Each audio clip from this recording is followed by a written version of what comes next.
بسم الله الرحمن الرحيم. الحمد لله والصلاة والسلام على رسول الله وعلى آله وصحبه أجمعين. waxaan salaamayaa guud ahaan shacabka Soomaaliyeed ee dalka iyo dibadiisaba ku nool.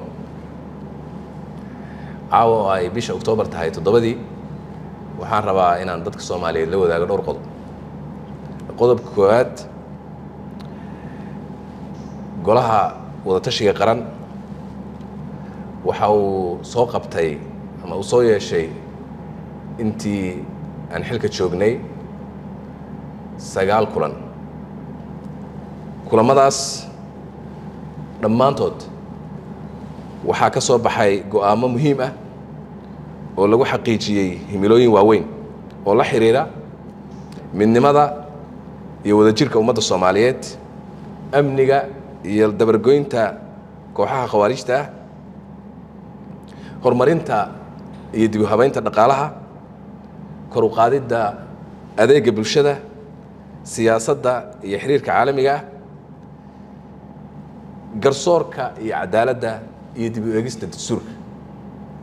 labadii bishan Oktoobar ee aan ku jirno ayuu furmay kulankii 10aad ee golaha wadatashiga qaran. waxaana lagu soo bandhigay ajendayaal muhiim ah oo ay ka mid yihiin dardargelinta la dagaalanka khawaarijta iyo xoreynta dalka, dib u heshiisiinta bulshada Soomaaliyeed, iyo arrimaha doorashooyinka dalka.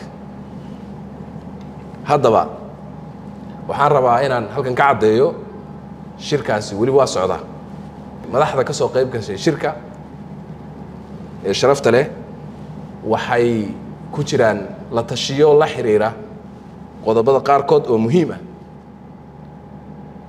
marka ay la tashiyadaasi dhammaadaanna waxaa la soo saari doonaa go'aamo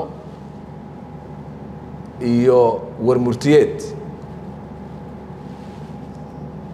waxaan u rajaynayaa dhammaan dadka Soomaaliyeed guul. shirkana insha Allah tacaala wuxuu ku soo dhammaan doonaa ama ku soo gabagaboobi doonaa guul ayuu ku soo gabagaboobi doonaa insha Allah.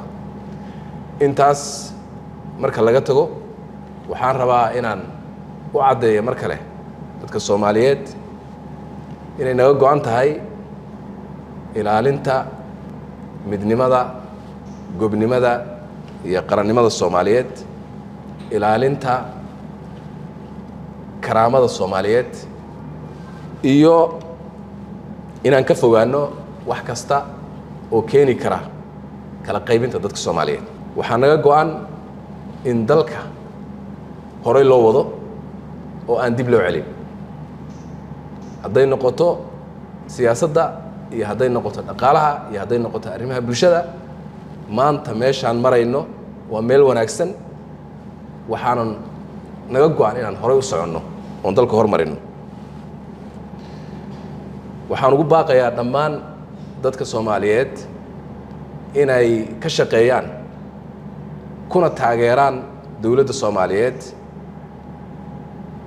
in horey loo socdo oo aan dib loo noqon, in laga shaqeeyo midnimada, in laga shaqeeyo wada shaqaynta hay'adaha qaranka, in laga shaqeeyo dib u heshiisiinta dadka Soomaaliyeed, iyo in la walaaleeyo, iyo in la soo afjaro khawaarijta dalkeena dhibaatada ku haysa, si aynu ugu noolaano dalkeena karaamo, xurriyad iyo cadaalad.